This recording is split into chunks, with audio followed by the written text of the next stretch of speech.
Hello and welcome to the Beast Texas Breakdown Podcast. We are back. Who's on today? Serenity Douglas. Come on now, you already know who's going to go. Woo! Serenity, welcome back to the podcast. How you feeling? I feel great. Now that you gave me some espresso, I feel pumped up. I have some things to say, so. Yeah, I didn't know that the Dunkin' Donuts espressos came that big when you ordered a large. I don't know why. The mediums are pretty big. We're in Texas. It's Sabrina. Texas size.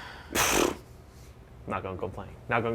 But got the cool shirt on. You're kicking my butt here in the shirt department. Serenity, show everybody that shirt. You got Outcast. It's Outcast, everyone. Oh yeah. Serenity's had herself quite the week actually. You're just coming back from what?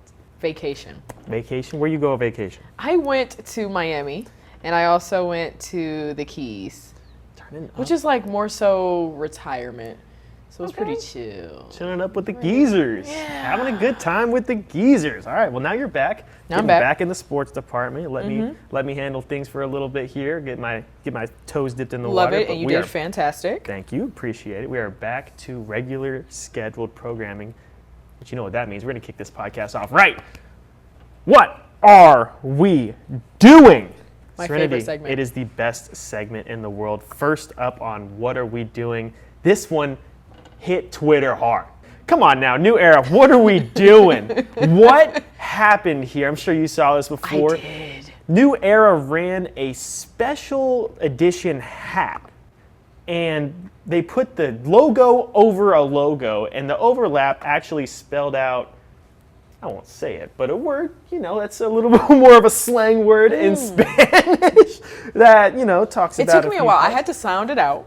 You had to sound it out? When I saw it, I was like, Texas. I got it. Yeah. How does that happen? There's no one speaking Spanish in the office? Well, not just Spanish. I kind of feel like the marketing department in general, it wasn't cute anyway. You shouldn't put a logo sitting on top of another logo. You can't. That's stacking, and that's like rule number one in marketing in any type of branding department. You don't do that. No kidding. It's just an ugly design. It wasn't nice. Not very appreciative of it. And I'll tell you what, if you had to sound out that one, don't go look at the Angels one. The Angels one was worse. Oh, it was so bad. I'm not even gonna show it up. We can't, you guys. I can't.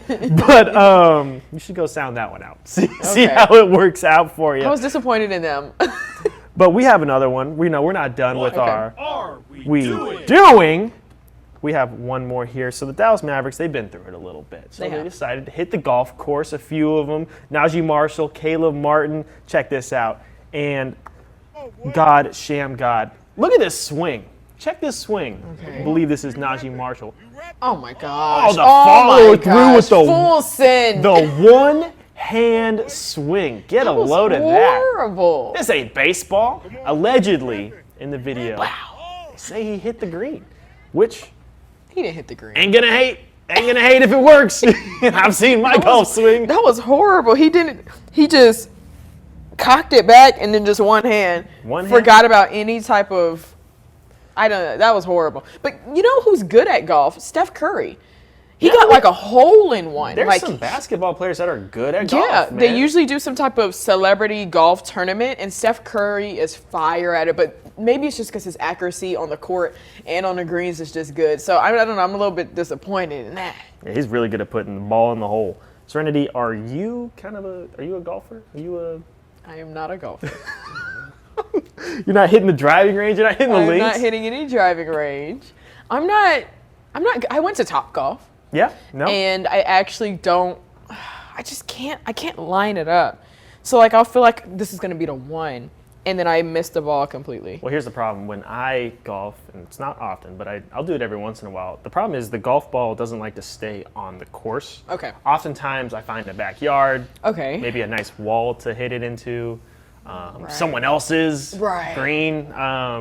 Big fairway hopper. I'm just not that good at golf. And then the only thing that keeps me sane throughout the whole thing is that I just got to think, well, this guy also probably is not very good at golf. Yeah. Until they are, then I just feel like I'm holding everybody up. You don't it's feel just like you could go and compete. You know what is starting this week? The Players Championship, and Scotty Scheffler, he's looking to get his three-peat. So golf is going on this week, and he actually last year became the only back-to-back champion in 50 years. So, like, we're going to see if he can get a three-peat. A lot of drama has happened with him this year. He's gotten injured in his hand. He's gotten arrested. He's a drama He's queen. a rap sheet. He's a rap sheet, man. Drama magnet. What can I say? He's a Texas guy. Texas. Let's go Texas. Do you watch golf? Are you a big golf watcher? I'm not a big golf watcher, but I pay attention to Scotty. It's Okay. Scotty. Yeah. He's a Longhorn. I'm a Longhorn. I'll tell you what, you need a good nap. You put on some golf. You do get a good nap. They're so nice for It's napping. entertaining in person. It's entertaining in person, but they don't even wake you up when they clap. No, they're no, hitting you with the. You know, the the Texas golf Open clap. was here. What is the golfing? The Cascades. And it was yeah. very, very entertaining to watch it in person. But I just on TV, it's like, No, yeah, you got to figure out like what you're looking out for too. For sure. It's kind of makes a little more sense. But our heck yeah play of the week. heck yeah. Heck yeah. Heck yeah. Heck yeah. It has nothing to do with golf. We're talking about Jack Kinder. Look at this kid. Jackpot Kenny. Shout out to the coach. That's the play of the week here. They just won state. He picked his kid up and moved him all over the court. Love all the energy. Check out number 0. He is amped up. Yes, Archer Schneider. Those kids are great. They've been fantastic to cover the whole year.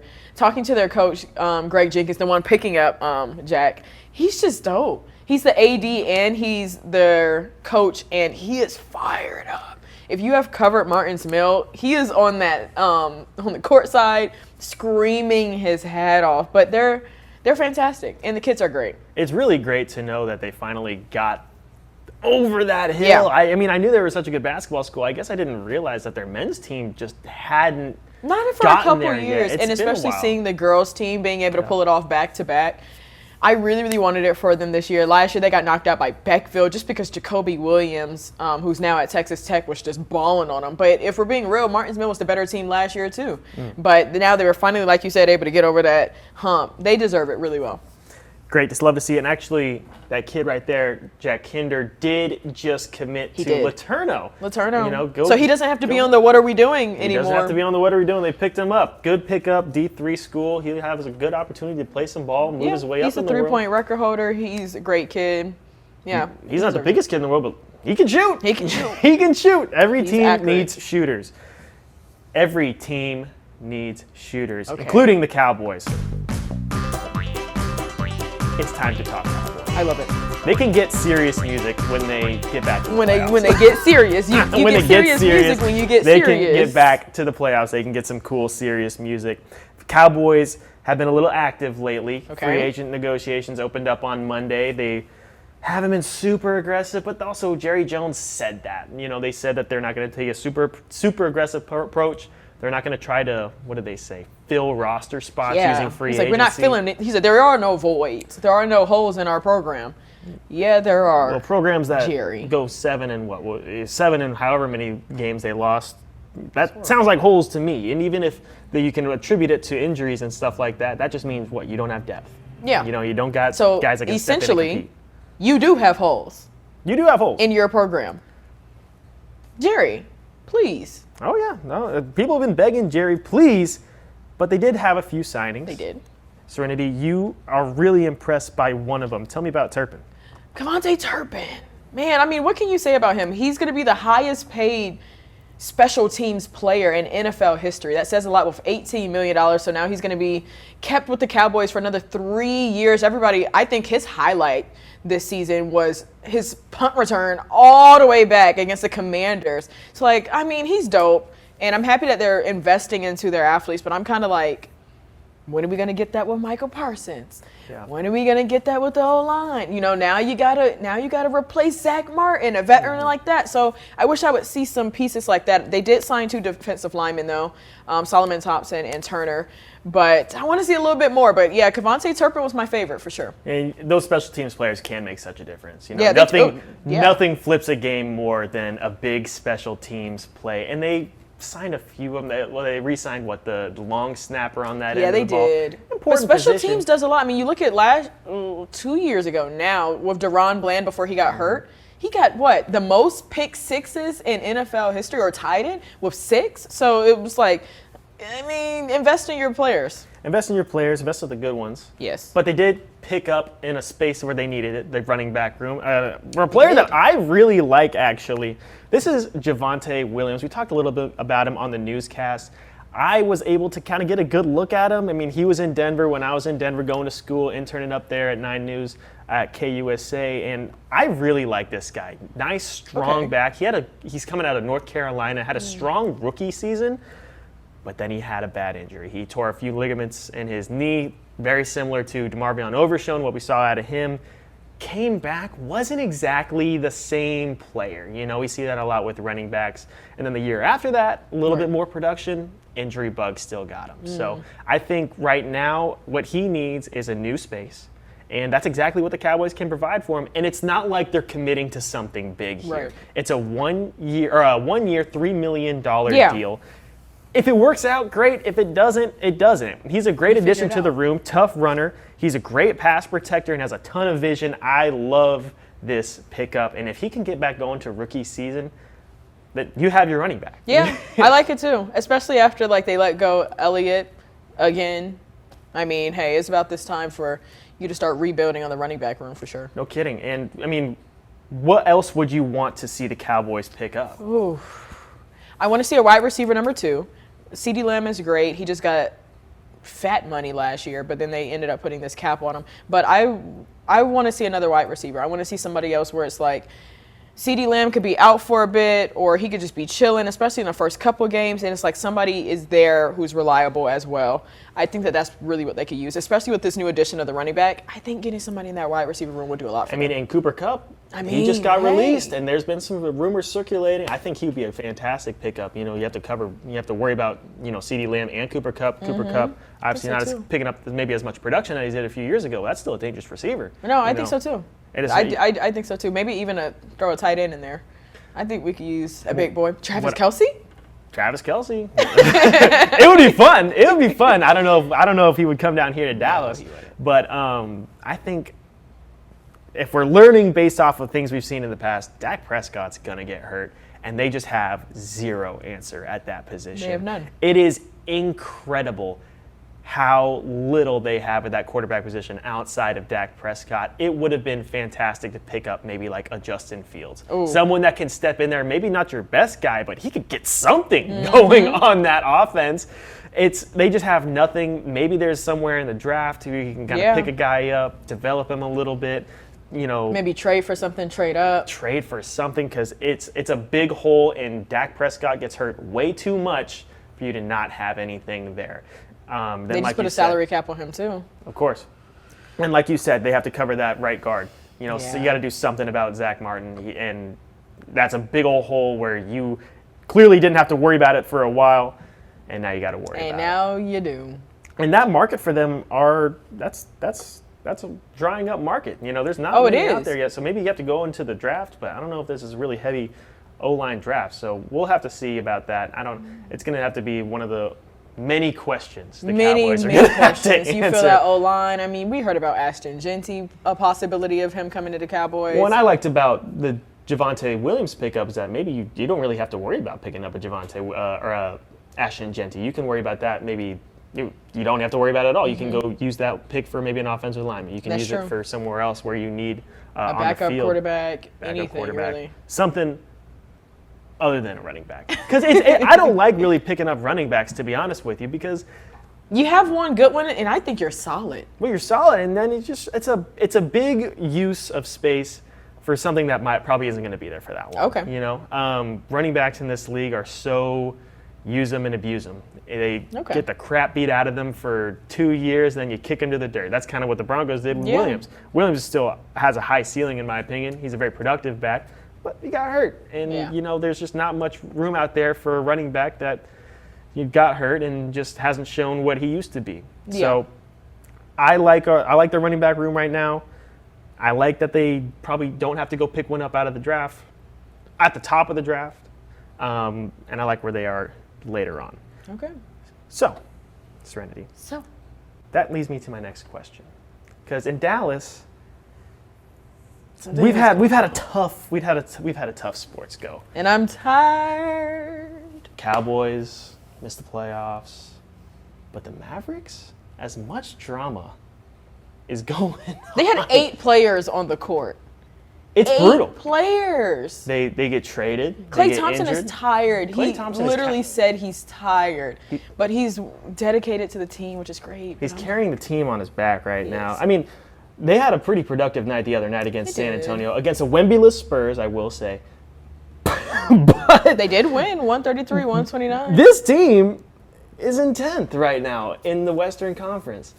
That's a playoff spot. Well, a play-in spot. You know, obviously Yeah. a few years ago, the NBA opened it up a little bit. They could play their way into the playoffs. Say they get hot. Serenity, is there a universe where the Mavericks make the playoffs? Yes.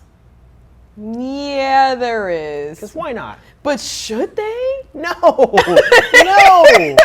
The Well, whole that's what I mean. Is there a world for it? Yes, but should they? No. I saw somebody put out a fake statement. I don't support fake pages, especially fake journalist page. So you're not a Centel fan? That might be You're not exactly an- who I saw it from. They You're put not out an a NBA Dallas fan. Mavericks statement where it was like, we're forfeiting the rest of our season due to injury, kind of like the baseball team. Who was it? Yep. The White Sox? And where they had to apologize to their fan base. And it was kind of something similar to that. And I mean, I kind of feel like the Mavericks should just do that. Spencer Dinwiddie had a solid game with 28. Klay Thompson was right behind him with 26 points. But But I don't know. I mean, it'd be kind of broken funny. out and tired. If they make the playoffs, I think that says more about the NBA than it does about the Mavericks. There's too many people getting let into this playoffs. You shouldn't have a play-in tournament. They're trying to build excitement out of something that doesn't deserve it. Yeah. You know what I mean? It goes back to the same thing about, the NCAA tournament. Should we expand it? No, these teams don't deserve, and the Mavericks don't deserve in the playoffs. Don't reward Nico for that. Don't give him something to we be don't proud give of. participation ribbons. Like, it's either you're good or you're not. Make it strict. Make it strict. It's totally okay to have a smaller playoffs. I'd say you're keeping the top competition in there. You're making the games more interesting. Nobody wants to see the Mavericks get hot for the play-in tournament and then cold and just get run over by whoever the top seed is. The Celtics. That's not going to be fun. And it doesn't make for good basketball. It doesn't make for good TV. It doesn't make for good series. And the NBA needs to cut it out. And with I'm all that. for good TV. And then they did that same thing trying to force the in-season tournament. The Lakers won it. They hung a banner the first year. No one cares. Nobody I could cares literally about care it. less. I don't even think the players care about it. Our job is to be sports journalists. And we watch sports and we pay attention to sports. I don't care about the NBA play-in tournament. The NBA mid-season tournament. I was looking out for it. Completely forgot about it. It's not relevant. Care. It's not relevant. That's how I feel about the NFL. They're all Pro Bowl. Stop doing it. Stop. I'm tired of it. The best athletes don't even come, so you guys had to go all the way down to picking, Russell Wilson as a team captain? I'm pretty sure it was this year. It was horrible. The games were very lackluster. They weren't even playing music while they were doing the games. It was very quiet in there. Just stop doing it. The problem, that goes And at back the to same time that goes during back the to All Super Star Bowl. games in general. I mean, outside of the MLB All Star game, I can enjoy that because the home run derby kind of still has that awe factor to it. Actually, definitely still has that awe factor to it. They changed the format of it. What is it, like a decade ago? It feels like, and now it's kind of got a good feel to it. The home run derby is kind of what the NBA's dunk contest was, and it still has that wow factor to Right. it. The dunk contest. Honestly, I haven't watched a dunk contest in a long time. Steph Curry said he's no longer dunking. So at this point, it's really kind of pointless. Caitlin Clark says she's not doing a three-point contest. And I just wish in a perfect world we could get the best of the best out there again, but sometimes schedules don't align. Sometimes the money is not right. So Well, Steph, I am also no longer dunking. So don't worry, we can both not dunk together because I know that was a big thing for the both of us. But it's just so hard to incentivize an all-star game. it is. They have all the money they want. They have all the clout they want. They give to enough charity, so don't try to throw charity in there. Well, it's just you're risking a lot. Bragging rights, and then you're also risking your a lot. injury. And I just feel like this is the most injuries in NBA history. I actually don't know the stats for it, but I wonder. I'm gonna go back and look at that because there's been a ton. Is anybody healthy? LeBron. Is anybody worried about their health? No, actually, LeBron hurt himself not too hurt. long ago. Yeah, LeBron. Yeah, well, I mean, you get this deep into the season, and people are anybody LeBron. Remember worried last about their year, health? Luka, rest in peace. He was gimping his way into the finals. He was limping. Oh, his shins. He could barely walk. He Put was the done. team on his back. Put the team on his back. And was hurt throughout most of that They had to playoffs. limit him in minutes right before. I'm like, you shouldn't be having to do that. You would think these guys are like 40 years old. They're like, Luka's like 27, my age.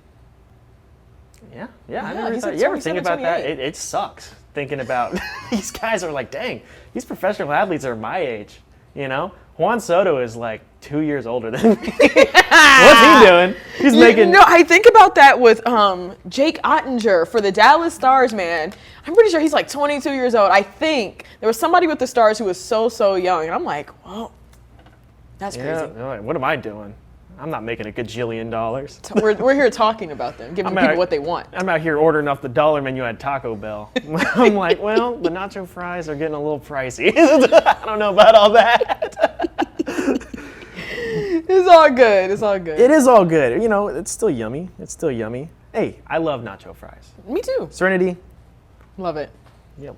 You love to see it. I What love do you to see a lot. see? You love to see this. I do. And let me tell you why. Tell me what's happening here first. So, for starters, Stephen A. Smith stuck his foot in his mouth, like he usually does. As a matter of fact, I don't think his foot has ever come out of his mouth. About Bronny James, LeBron James' son, if you didn't know, and his ability of playing in the league, and how pointless this draft of Bronny James onto the Lakers, how we have all done Bronny James a disservice by drafting him into it's basically he's saying it's such a tall order. Let him develop, let him go in the G League. We get it, father-son duo, but like leave. But now, does Stephen A. say it like that? No, he does not. He said it in a harsher way. And LeBron James basically said, Miley was good. Like, he pretty much was like, let's talk about it. So that's pretty much what happened. But Stephen A. didn't say much about it besides confirming that it's like, yes, that is me. And that was it. Now, I love to see it, though, because I'm all for the journalist, which is Stephen A. Smith. He's a very, very smart man, Stanford grad, I want to say. But sometimes he does kind of stick his foot in his mouth. You can't talk about somebody's kid to that degree and then expect to kiki in their face at their game later on. Yeah, I did see Stephen A. talk about it a little bit. I think it was on his podcast, someone's podcast. Yeah, he said was First saying- Take in his podcast. Yeah, he was saying that he was talking about LeBron and not Bronny. It's a big mess. He did also mention, like, probably should have been handled, backstage, a little bit off the court. Wasn't this in the middle of a game? It was, I thought it was at the end. And my thing is, okay, while I understand the whole, like, it needs to be handled off screen, I would agree, but technically Stephen A. is the one who brought it on screen. Yeah. He brought it on screen, so he brought it on screen. You looked at the First Take camera in its face and started yapping. You can't get upset that somebody doesn't call your phone afterwards. They're going to speak to you the next time that they see you. You're sitting courtside at his game. This is the time to talk about it. Do I think anybody was right in that situation? Not necessarily. Yeah, I don't know. Would LeBron have done that for a teammate? If he was talking about a teammate that doesn't deserve to be there. It is his son. You're right. I get that. You're It's right. his son, and you're obviously going to be, putting it up for your son. I get that, but I would maybe like to see that for this. I agree. Same energy for the LeBron teammates. has actually been known as being a tad sassy because I know in the beginning of the year, he unfollowed Kendrick Perkins for something that he said. And what Kendrick said was not that serious. It was very much, just the sports journalist constructive criticism. And he unfollowed him on social media. It was a little odd to be like, LeBron, it wasn't that serious. But he takes it serious. He takes it. I get it. I mean, He's getting up there in age. A grumpy old man. Get off my lawn. Yeah, literally. It's 40 now? Criticize. No, but I do get it. I do get it for LeBron. Just a messy moment. We'll all forget about it in about a week. This will be literally And nothing. Stephen A. will say something else in about a week. Yeah, and Something else to we'll get go mad through at. this all again, and it'll be all fake. They cannot be taking it this seriously. Stephen A. just signed for a bajillion dollars to ESPN. Because Both Stephen of these A. guys do not care. He's a well-respected journalist, and he says exactly what's on his mind. So, yeah, it is what it is. He's a hot take specialist. You can't be surprised at the hot take specialist. it's a little too hot. Yeah. I mean, I know these guys are friends. Come on now. I know you guys hang out. Come on now. Y'all are at the same parties. Yeah. Come on. All right, this is what I love. Check this 16 out. hours. Vic Yes, sir. Schaefer. No. This is the Texas You two, and women's here's the head third one. basketball coach. He is talking to some of the I want student y'all to journalists. know, when it comes time to get a job, you put me on your resume. Yeah, he's shouting them out for That's really driving unique. 16 hours out to watch their And I'm tournament, proud that report you on guys it, are here, saying and that, I'm proud you know, that go you're on, put me taking on your pride in resume. you. Great that these student journalists are getting recognized because it's a lot of work, first of all, getting the school to pay you to go on these kind of trips is insane. I won't say which school was giving me a hard time getting paid to refund, or not refund, what was it? What's Reimburse. the word? Reimburse for our trips. I won't say which school it is, but it's a pain. And, organizing the club, getting out there, you're managing your airfare, you're managing, the hotel, you're trying to figure it all out. You don't have a company to help you out. It is literally just you guys.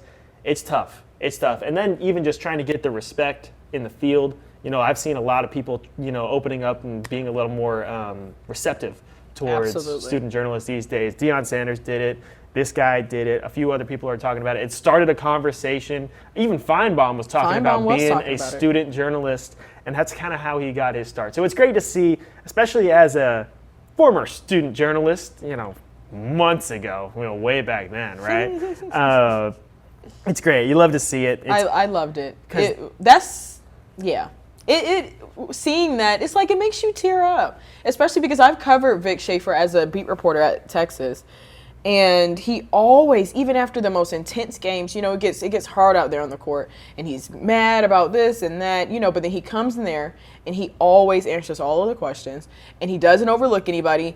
And you know how it is being in a press conference. Sometimes you get overtalked by the reporters who have been there, by the vets who have been there for a long time. So being the one who speaks up, and maybe the question isn't even the best, but they just spoke up and asked. He will always give his time, and I really, really appreciated that. And to think in that moment, let me think about something that has nothing to do with me. Journalists. That was amazing to me. You don't know what they went through to get there, but you decided to think about that after just winning, after just doing this, after doing that, and he decided to shout them out. I appreciated that a lot because journalists deserve so much more respect. I don't think athletes really realize that we work together. Media and athletes need to go hand in hand. Nobody would know about any of the accomplishments that athletes have unless it was for the media putting it out there for people to see. People wouldn't even see it if it wasn't for us. But then we get in those rooms and it feels like we're the one who needs them because that's how they treat us. Sometimes that's how the athletes are, how the coaches are. We need them for the piece. They need us too. And I just really appreciated that. And then it also, there's so much of this is relationships and things like that. What we just saw there is actually Class A journalism from those students. And no one's really talking about it because you're not thinking these guys need to develop a relationship with the SID, with the coach, so they can get recognized, they get trusted. When you have that kind of relationship with a coach, with a program, you're going to get those tidbits, that story. Maybe you're going to get that one-on-one interview. Absolutely. It's that small stuff that really drives into this industry. And like you were talking about earlier, just in terms of the literal job of getting a question in. This business is so hard to break into, to stay into. It is an absolute brutal industry. They will kick you to the curb as fast as they will hire you. It's hard. It's hard to get in. It's hard to stay in. But these kind of things are great to see, especially having a coach on your resume says, hey, I show up. And that's what matters so much. Absolutely. Well, that's what Texas is all about. The University of Texas. We do that. Oh, okay. You guys don't probably play in March. And that is all the time that we got for you here on the Beast Texas Breakdown Podcast. We'll see y'all next week. We'll have some more for you. See ya.